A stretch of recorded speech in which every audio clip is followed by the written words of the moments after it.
Hello बच्चों, welcome to my YouTube channel. कैसे हैं आप लोग? उम्मीद करता हूं आप लोग स्वस्थ ही होंगे।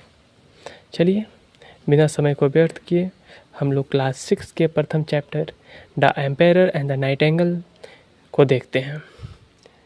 तो कैसे बताइए, पूरा चैप्टर पढ़ा के या फिर डायरेक्ट क्वेश्चन आंसर करवा दें? अच्छा, एक बच्चा कह रहा है कि पहले समरी बता दीजिए। चलिए समरी बताता हूँ। इस चैप्टर में यह कहानी चीन के एक सम्राट और एक छोटी सी मीठी आवाज़ वाली चिड़िया के बारे में है।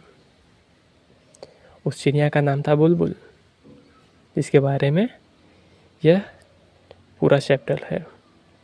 सम्राट को एक दिन पता चलता है कि उसके महल के पास एक जंगल में एक ऐसी चिड़िया रहती है जिसकी आवाज़ बेहद मन को लुभाने वाली है। जब सम्राट को यह बात पता चला तब सम्राट ने तुरंत आदेश दिया अपने सैनिकों को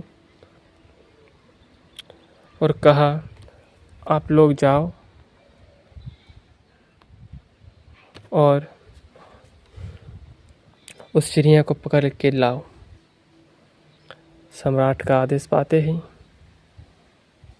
सैनिक चले जंगल चिड़िया को लाने, और बेहद समय खोजबीन के बाद चिड़िया उन्हें मिली और वे पकड़ के उन्हें चिड़िया को महल में लेके आ गया।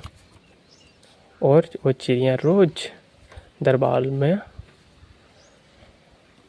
गाना सुनाती थी महाराज के समक्ष।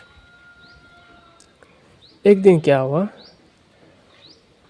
सम्राट को कहीं से एक बना हुआ चिड़िया, मतलब जिसे हम लोग मिट्टी का सामान बनाते हैं वैसे ही एक बना हुआ चिड़िया कहीं से महाराज को मिला, और वो मशीन भी उसमें था। मशीन की मदद से वो चिड़िया गाना गाती थी। तो जब ये आर्टिफिशियल चिड़िया, जो बना हुआ चिड़िया महाराज को मिला, तो फिर ये रियल चिड़िया का वैल्यू उस समय घटने लगा।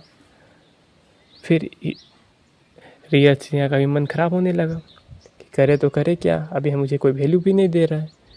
एक दिन क्या होता है कि आर्टिफिशियल वाला चिड़िया जो सोने से बना हुआ था वो खराब हो जाता है।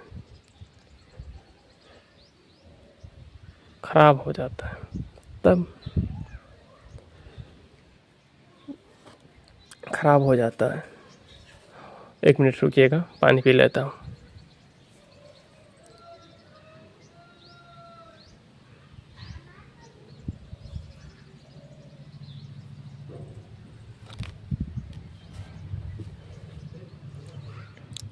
तो वो आर्टिफिशियल वाला चिड़िया खराब हो जाता है, और असली चिड़िया, जब आर्टिफिशियल वाला चिड़िया आया तब रियल वाला चिड़िया को वैल्यू नहीं दिया जाता था।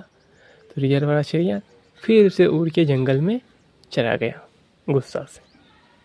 देखिए, कोई किसी को वैल्यू ना दे तो उसको उस जगह पे रहने का मन नहीं करता है, है ना। तो उसी प्रकार उस चिड़िया के साथ भी हुआ। तो चिड़िया को वैल्यू नहीं देने लगा तो चिड़िया वापस जंगल में चली गई। जब जंगल में चली गई और आर्टिफिशियल चिड़िया जो बनावट था सोने का वो खराब हो गया, तब सम्राट का तबीयत खराब होने लगा।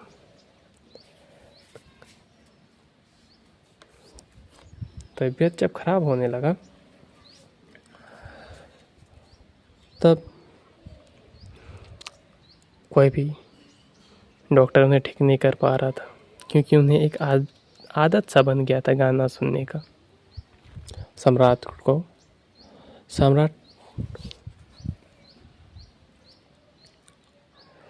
उस समय असली बुलबुल वापस लौट गया। जब सम्राट का तबीयत खराब हुआ तब वापस लौट आई चिड़िया असली वाली। तब वो एक खिड़की के सामने ही बैठ के उन्हें गाना सुनाने लगी। गाना सुनते ही 1-2 दिन में उनका स्वास्थ्य में सुधार आने लगा। किसका? सम्राट का।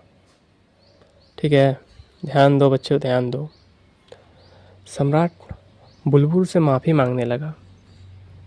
बुलबुल से माफ़ी मांगने लगा। किस बात का माफ़ी? कि वह चिड़िया को पिंजरे में बंद करके रखता था, महल में रखता था, जहाँ कोई जाने नहीं देता था। समझे? इसलिए माफ़ी मांगने लगा। महाराज ने कहा कि मैं वादा करता हूँ तुम्हें मैं अब महल में ज़बरदस्ती नहीं रखूँगा। इस वादे के साथ डील फिक्स हुआ। बुलबुल ने कहा ठीक है, मैं समय पे आऊँगा, गाना गा के सुनाऊँगा और चले जाऊँगा, लेकिन मुझे अपना आज़ादी पसंद है। ये बात किसने कहा? बुलबुल ने। तब महाराज ने कहा चलिए ठीक है। तो बच्चों, इस कहानी से क्या शिक्षा मिलती है? सच्चा साथी कभी भी कठिन समय में साथ नहीं छोड़ता। सच्चा साथी कभी भी कठिन समय में साथ नहीं छोड़ता। यही हमें इस कहानी से शिक्षा मिलती है।